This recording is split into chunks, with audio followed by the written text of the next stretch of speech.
To my channel. ഇന്ന് ഞാൻ കാണിച്ചു തരാൻ പോകുന്നത് ഒരു നാടൻ ഒഴിച്ചുകറിയാണ്. ഇത് നിറയെ പച്ചക്കറികൾ വെച്ചിട്ടുണ്ടാക്കുന്ന ഒരു കറിയാണ്. നല്ല ടേസ്റ്റാണ് കേട്ടോ. ചെറിയൊരു പുളിപ്പും കുറച്ച് മധുരവും ഒക്കെ ആയിട്ട് നല്ലൊരു കറിയാണ്. അപ്പോൾ നമുക്ക് ഈ ഡിഫറെൻ്റ് ആയിട്ടുള്ള ഒരു കറി എങ്ങനെയാണ് ഉണ്ടാക്കേണ്ടതെന്നുള്ളത് നോക്കാം. ഓക്കെ,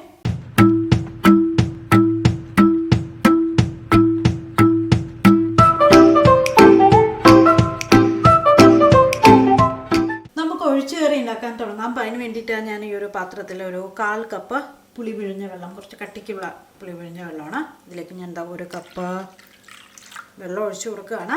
ഇനി ഇതിലേക്ക് നമുക്കൊരു 3-4 പച്ചമുളക് നീളത്തിൽ കട്ട് ചെയ്തത് ഇട്ട് കൊടുക്കാം.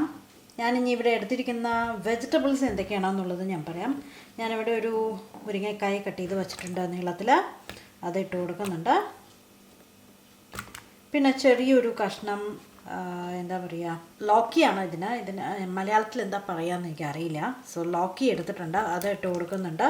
അതേമാതിരി ചെറിയൊരു കഷ്ണം മത്തൻ ഒരു 1/2 കപ്പ് വരണ മാതിരി അതും ഇട്ട് കൊടുക്കുന്നുണ്ട്. പിന്നെ ഞാനൊരു ചെറിയൊരു കഷ്ണം മധുരക്കിഴങ്ങ് എടുത്തിട്ടുണ്ട്, അതും ഇട്ട് കൊടുക്കുന്നുണ്ട്. എല്ലാം കൂടി ചേർത്തിട്ട് അളന്ന് നോക്കിയാൽ ഒരു 200 ഗ്രാം വരും കേട്ടോ. കുറച്ചെല്ലാം വലിയ വലിയ കഷ്ണങ്ങളായിട്ട് കട്ട് ചെയ്താലും മതി. ഒരു പിടി ചെറിയ ഉള്ളിയും കൂടി ഇട്ട് കൊടുത്തിട്ട് കുറച്ചുകൂടെ വെള്ളം, 1 കപ്പ് കൂടെ വെള്ളം ഒഴിച്ച് കൊടുക്കുകയാണ്. ഒരു 1/2 കപ്പ് വെള്ളം ഒഴിച്ച് കൊടുത്തിട്ടുണ്ട്. അപ്പോൾ നോക്കിയിട്ട് കേട്ടോ, അങ്ങനെ ഒന്നിച്ച് ആഡ് ചെയ്യണ്ട, വേണമെങ്കിൽ മാത്രം ഇട്ട് കൊടുത്താൽ മതി. ഇതിലേക്ക് ഇതൊരു മധുരവും എരിവും കൂടെ ചേർത്തിട്ടുള്ളൊരു കറിയാണ്. അപ്പോൾ ഇതിലേക്ക് ഞാൻ പഞ്ചസാര, ഇത് ബ്രൗൺ ഷുഗറാണ്, റോ ഷുഗറാണ്, അതായത് ഫിൽട്ടർ ചെയ്യാത്ത ഷുഗറാണ്. ഞാനിതിലേക്ക് ഒരു 2-2.5 ടീസ്പൂണോളം ഇട്ട് കൊടുക്കുന്നുണ്ട്.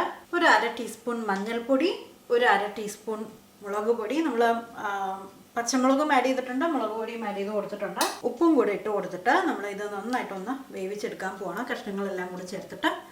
അതിനുശേഷം നമുക്ക് എന്തൊക്കെയാണ് ആഡ് ചെയ്യേണ്ടതെന്നുള്ളത് ഞാൻ പറയാം. ഓക്കെ, നമുക്കവിടെ കഷ്ണം വേവാൻ ഞാൻ വെച്ചിട്ടുണ്ട്. ആ സമയം കൊണ്ട് നമുക്ക് കറി നല്ല തിക്കാക്കാൻ വേണ്ടിയിട്ട് ഒരു സ്ലറി പ്രിപ്പയർ ചെയ്യണം. അപ്പോൾ നമ്മൾ സാധാരണ സ്ലറി പ്രിപ്പയർ ചെയ്യുന്നത് നമ്മൾ കോൺഫ്ലോർ വെച്ചിട്ടാണ്, പക്ഷേ ഇത് നമ്മൾ കടലമാവ് വെച്ചിട്ടാണ്, അല്ലെങ്കിൽ കടലപ്പൊടി വെച്ചിട്ടാണ്. അപ്പോൾ ഞാനിതിലേക്ക് ഏകദേശം അവിടെ ഒരു 1/2 കപ്പ് നമ്മളെടുത്തതിൽ ഒരു 1/2 കപ്പ് വെള്ളം ബാക്കിയുണ്ട്.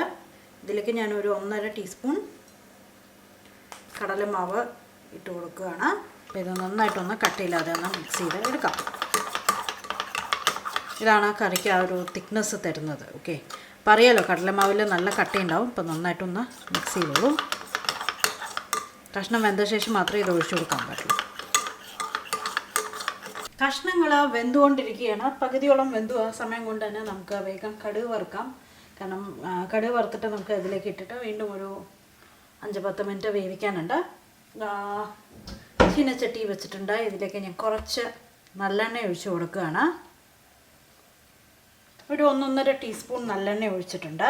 അപ്പോൾ എണ്ണ ഒന്ന് ചൂടായി വന്നാൽ നമുക്ക് ഓരോരോ സാധനങ്ങളായിട്ട് കുറച്ച് അധികം ഉണ്ട് കടുക് വറുക്കാൻ. അപ്പോൾ അതെല്ലാം ഇട്ട് കൊടുക്കാം. ഇതിലേക്ക് ഒരു 1/2 ടീസ്പൂൺ കടുക്.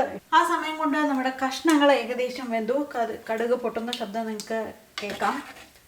അപ്പോൾ നോക്കിക്കഴിഞ്ഞ് കഴിഞ്ഞാൽ നമ്മുടെ മത്തൻ എല്ലാം ഒരു ഏതെങ്കിലും കൊണ്ടൊന്ന് കട്ട് ചെയ്ത് നോക്കി, അല്ലെങ്കിൽ ഒരു സ്പൂൺ കൊണ്ട് പ്രസ് ചെയ്ത് നോക്കിക്കഴിഞ്ഞ് കഴിഞ്ഞാൽ എല്ലാം നല്ല സോഫ്റ്റായിട്ട് ഉണ്ടാവും. ചെറിയ ഉള്ളി ഉണ്ടാവും വെന്ത് വന്നിട്ടുണ്ട്. ഇനി നമുക്ക് നമ്മൾ നേരത്തെ ഉണ്ടാക്കി വെച്ച കടലമാവിൻ്റെ മിക്സ്ചർ ഇതിലേക്ക് ഒഴിച്ചു കൊടുക്കാം. ഇത് ഒഴിച്ചു കഴിഞ്ഞ് കഴിഞ്ഞാൽ നമുക്ക് കറി പെട്ടെന്ന് തന്നെ കുറച്ച് തിക്കായിട്ട് വരുന്നതാണ് കേട്ടോ.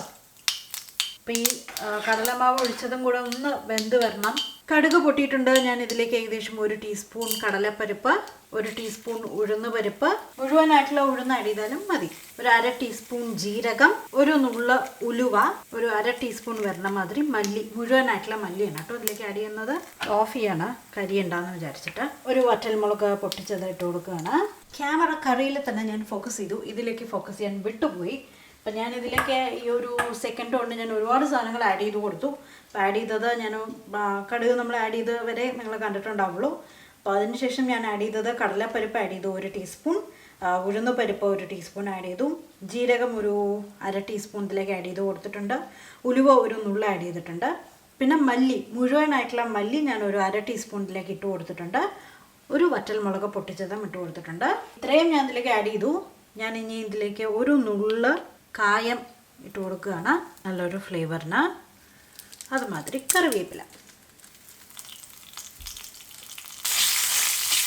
ഇതെല്ലാം കൂടെ നമുക്ക് നല്ലൊരു ഗോൾഡൻ ബ്രൗൺ നിറമായിട്ട് വന്നിട്ടുണ്ട്. കണ്ടോ, കടലപ്പരിപ്പൊക്കെ കളറ് മാറി. അപ്പോൾ ഞാൻ തീ ഓഫ് ചെയ്തു. ഇത് ഇരുമ്പ് ചീനച്ചട്ടിയാണ്. ഇനി ഞാൻ ഈ മിക്സ്ചർ നമ്മുടെ കറിയിലേക്ക് ഇട്ട് കൊടുക്കുകയാണ്. എന്നിട്ട് നമുക്ക് ഒരു 10 മിനിറ്റ് കൂടെ ഇത് തിളപ്പിച്ചെടുക്കാം. കറി ഓൾറെഡി കുറച്ച് തിക്കായിട്ട് വന്നിട്ടുണ്ട്. അപ്പോൾ ഇനി നിങ്ങൾക്ക് തിക്കാണെന്നുണ്ടെങ്കിൽ ഒന്നുകൂടെ ഫ്ലെയിം കൂട്ടി വെച്ചാൽ മതി കേട്ടോ. ഞാൻ ഈ കറിയിലേക്ക് നമ്മൾ കടുക് വറുത്ത ഐറ്റംസൊക്കെ ഇട്ട് കൊടുക്കുകയാണ്. ഞാൻ കറി ഓഫ് ചെയ്തിട്ടുണ്ട്. ഇതിലേക്ക് ഞാൻ ഒരു 1-2 ടേബിൾ സ്പൂൺ മല്ലിയില ഇട്ട് കൊടുക്കുകയാണ്. ഇത് ഓപ്ഷണലാണ്, വേണമെങ്കിൽ ഉണ്ടെങ്കിൽ മാത്രം ആഡ് ചെയ്ത് കൊടുത്താൽ മതി. ഉണ്ടെങ്കിൽ ആഡ് ചെയ്ത് കൊടുത്തോളൂ, നല്ലൊരു ടേസ്റ്റ് കിട്ടും. ഇത്രയേ ഉള്ളൂ, നമ്മുടെ കറി റെഡിയായി. ഇനി ചൂടാറും തോറും കുറച്ചുകൂടെ തിക്കാവും. വളരെ എളുപ്പമല്ലേ ഇത് ഉണ്ടാക്കാൻ വേണ്ടിയിട്ട്. ഇനി നമ്മൾ മല്ലിയിലേക്ക് ആഡ് ചെയ്തിട്ടുണ്ട്. ഒരു 10 മിനിറ്റ് കൂടെ അടച്ചു വയ്ക്കാം. അതിന് ശേഷം നമുക്ക് സെർവ് ചെയ്യാവുന്നതേ ഉള്ളൂ. അങ്ങനെ നമ്മുടെ കറി റെഡി ആയിട്ടുണ്ട്. എന്തായാലും എല്ലാവരും ട്രൈ ചെയ്ത് നോക്കൂ. ഇതിൽ ഞാൻ പല വെജിറ്റബിൾസ് ഇട്ടിട്ടാണ് ചെയ്തത്, നിങ്ങൾ കണ്ടല്ലോ. ഇതിലേതെങ്കിലും ഒരു വെജിറ്റബിൾ വെച്ചിട്ട് നിങ്ങൾക്ക് ചെയ്യാം. ഒന്നല്ലെങ്കിൽ മത്തൻ മാത്രം വെച്ചിട്ട് ചെയ്യാം, മുരിങ്ങക്കായ വെച്ചിട്ട് മാത്രം ചെയ്യാം, ഇല്ലെങ്കിൽ മുരിങ്ങക്കായും ചെറിയുള്ളിയും വെച്ചിട്ട് മാത്രം ചെയ്യാം. ഇല്ലെങ്കിൽ ഇതിന് പകരം നിങ്ങൾക്ക് വെറും പാവയ്ക്ക് ഉപയോഗിച്ചിട്ടും നിങ്ങൾക്കിത് ചെയ്യാൻ പറ്റും. അപ്പം ട്രൈ ചെയ്ത് നോക്കൂ. ട്രൈ ചെയ്തിട്ട് എങ്ങനെയുണ്ട് എന്നുള്ളത് താഴെ കമൻറ്റ് ചെയ്യൂ. നമുക്ക് പുതിയ വീഡിയോ ആയിട്ട് വീണ്ടും കാണാം. വീഡിയോ ലൈക്ക് ചെയ്യുക, ഫ്രണ്ട്സിനും ഫാമിലിക്കും ഷെയർ ചെയ്യുക. Bye bye.